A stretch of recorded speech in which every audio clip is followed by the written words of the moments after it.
How you doing, folks? Scott here with Dorsten Custom Firearms, coming back to you with another video. We are in our new shop.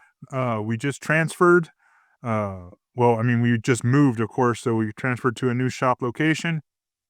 A little bit more workable space, and we're teamed up right now with a ammo company who actually owns the building that we are renting a bay in, and that's going to work out really well for us because what gunsmith wouldn't like having an ammo manufacturer right next door? So that's going to be great. I'm coming to you with this new project that is going to kick off a new series of offerings that I'm going to have of legacy gunsmithing. Okay. What this is there's a lot of old school gunsmiths that did some, like, you might say legendary, very notable type of work. People that have like a type of gun named after them because they're the ones that did the work. Case in point, what we're doing right now is we're going to be working on a Colt Detective Special, and we're going to be turning it into a Fitz Special. Now, the Fitz Special, a gentleman by the name John Henry Fitzgerald, I believe that's correct. He worked for Colt Firearms from 1918 to 1944, I believe. He developed a gun that he would take one of their full-size model guns. He'd cut the barrel down to 2 inches, reinstall a sight on it, he'd bob the hammer off of it, and then he'd cut the front of the trigger guard out, and this lets you get onto the trigger much faster, and he was kind of making a undercover type of revolver. According to reports, the reports vary. There were anywhere between 40 and 200 of these guns made by Fitzgerald himself. He was the only one doing this work. So, if you're somebody who's rather new to firearms, like wasn't around back then, I mean, I wasn't, and you are interested in these type of historical type pieces, but you can't get one because they do fetch a premium, well, I'm going to be offering things like my gunsmithing packages that you can supply a gun, or I can help you find a gun, and then we can turn it into a Fitz Special, and you'll have a replica of that legendary type of gun. Now, Fitz was also credited towards being responsible for the development of the Detective Special Colt revolver, and I have one of those right here. This is a Colt Detective Special. It's a 6-shot 38 Special. Yeah. And just so we know, it's all empty. So this belongs to a customer, and he wants a Fitz Special. So he sent it in to me, and we're going to be doing most of the conversion. Now, we don't have to do the 2-inch barrel with the sight thing because that's already done. But what we're going to be doing is we're going to be bobbing the hammer. We're going to be opening up the trigger guard up here. And then also we're going to be checkering the top of the hammer itself.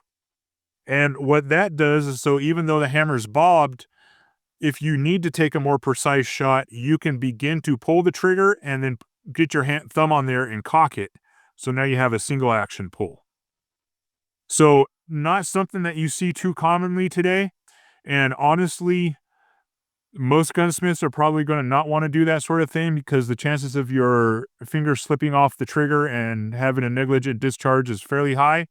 But this being a more historical type piece, I'm not too concerned about that. We're also going to be getting into the guts of this thing and doing some polishing and a little tune-up on the inside. The action is already fairly smooth. We can make it a little bit smoother.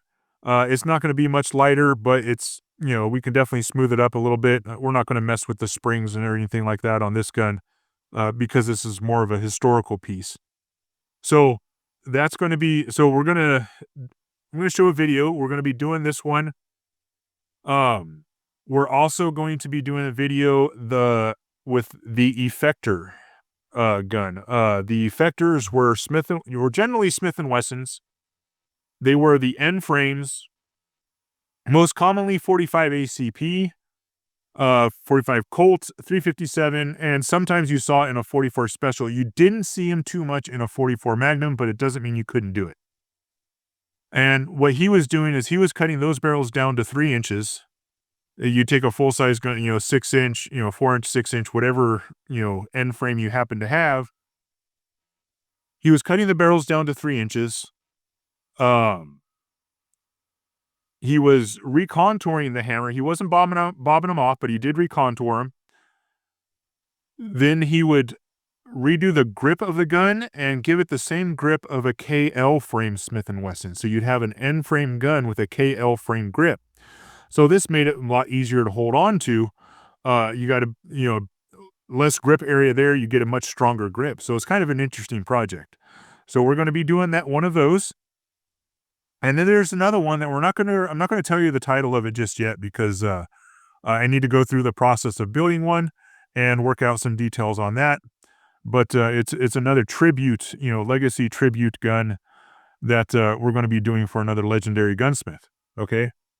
That one is going to be based on this Smith & Wesson Model 64. The 64 is a 38 Special. Again, we're empty. This package will be offered for any Model 10 or Model 64, so 38s, and then Model 65s and 13s, so 357 Magnums. All of them, the fixed sight models, bull barrels, so there'll be 4 models of guns that you'll be able to get that package on. And we're going to be cutting this barrel down to 3 inches. We're going to be changing out the sights. We're going to be opening up the rear sights. We're going to be doing some really interesting refit of the trigger guard on this one. And then we'll be doing my level 2 trigger and action job. We'll be doing some grips. There'll be some stippling. It's a really great little package and makes a fantastic defensive revolver. If you're interested in defensive revolver work, these little guns are going to be high speed, low drag revolvers, man. They really are. And a lot of fun to shoot. So we're going to be doing that. And as this project continues, I'll be doing more research to see if there's any other types of packages like this that I want to offer. So stay tuned. We're going to start with the Fitz Special, and we're going to start with, stripping it down, getting the front of the trigger guard cut out, and it's going to go from right here, right in front of the trigger itself, and then it's going to go up to here, and then all this will get blended and smoothed out. And then, the gun's going to end up getting re-blued and everything. So a really great little project this one is. So yeah, we're going to pause the video right there. We'll do a little bit of a reset, and then we'll show the breakdown of the Colt, and then there'll be updates on the Smith & Wesson packages as well.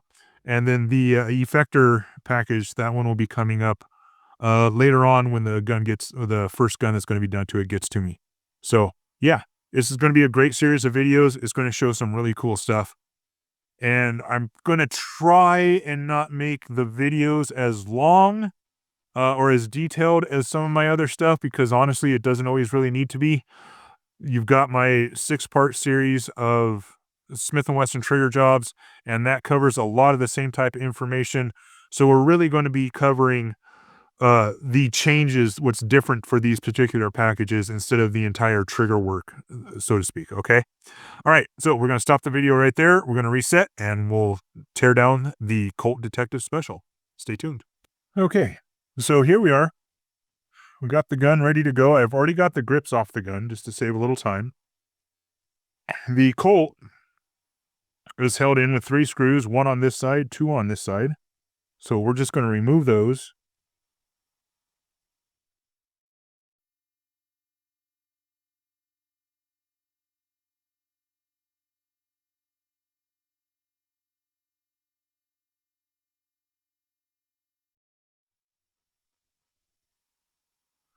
And this Colt is actually in pretty decent condition. It does have some some wear and carry marks on it. So, it's definitely been loved and used, which is great. I hate safe queens. You know, nobody ever does anything with a safe queen, and that's boring. You know, if you're going to own a gun, you should shoot the gun. I know there's going to be a lot of people out there that will be upset that I'm going to be doing this work to a detective special, but it's not your gun, so don't worry about it. So, now the side plate on the Colt, you get it off similar to, just like you do on a Smith & Wesson. Just give it a few wraps with a wooden, the handle of your hammer, wooden one, and it popped right off. So one thing to watch out for is there is a spring and plunger right there. So make sure you don't end up losing that. So that'll go into a little baggie. And here you have the Colt internals.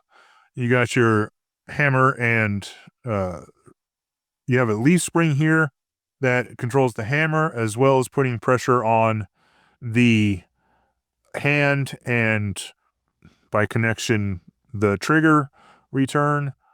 It's a pretty interesting setup. It works really well. The one thing I've always hated about the Colts is that they're generally a hand fit gun. So between your hand, your sear engagements, your trigger, this part here, these are all fitted together.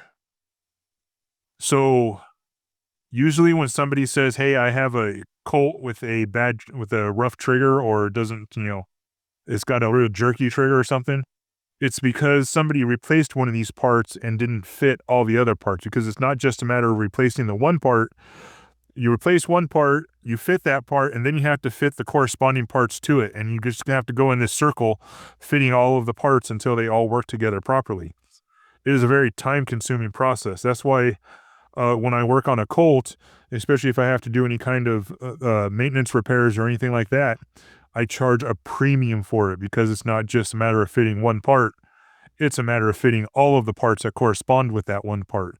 Everything has to be fitted together. Smith & Wessons don't have that issue. Smith & Wessons, I can usually fit one part, and that's all I have to do. Colts, they all have to be fitted together. It's a very delicate dance that they do.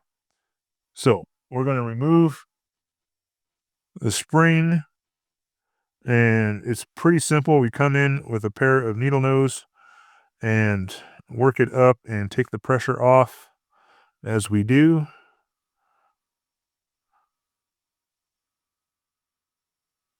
And that comes right out. So after that, everything just kind of pushes right out. The Colt doesn't have a whole lot of hard pressed pins or anything like that. Usually, once the spring tension is off of them, everything just kind of starts falling out. I say that, and then it doesn't want to fall out.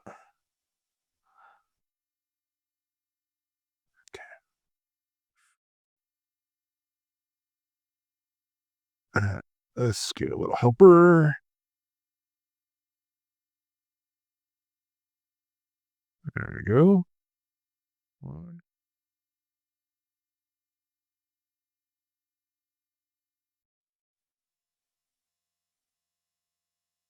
There we go.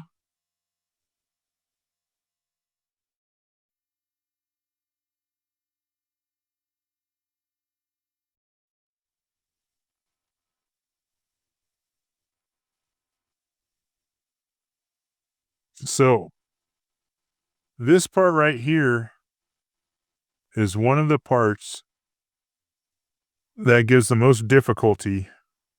I'm going to try and keep this part together right this for the second. Let me see if I can get it back in there. There we go. Okay, so this series of parts right here is pretty difficult for a lot of the newer gunsmiths out there, because they'll end up not taking notice of how this was installed. And then they'll end up putting this little dogleg part right here that links these two. They'll put it in upside down. So And that can bind up the gun. It won't work properly. And they'll be like, what happened? And then it's like, okay, well, you installed this part wrong. And all you got to do is flip it over. So there's that one. Okay, there's one final part, and that is the cylinder stop right there. And it's held in with a screw. So we're going to remove that.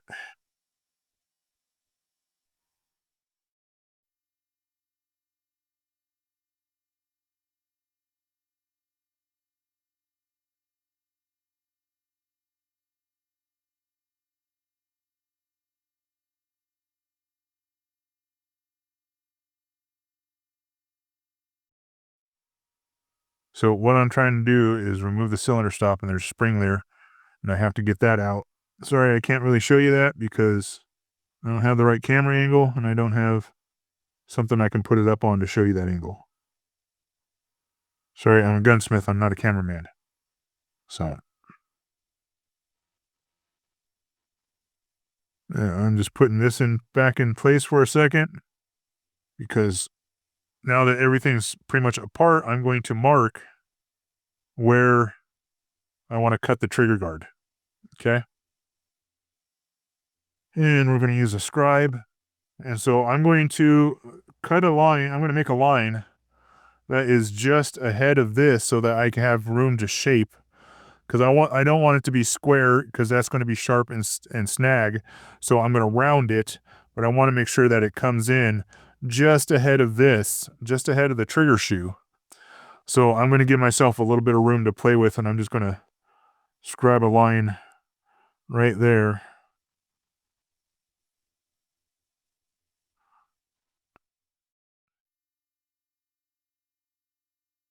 There we go.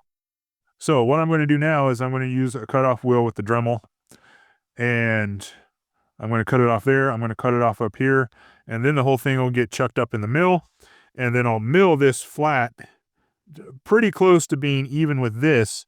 And then from there, I'll be able to come in with a file and clean it up and round it and blend everything together. So that's why this gun's getting reblued as well, because once you do all that, you got to clean it up, and then you got to reblue it. So, all right. I'm going to cut the video right there.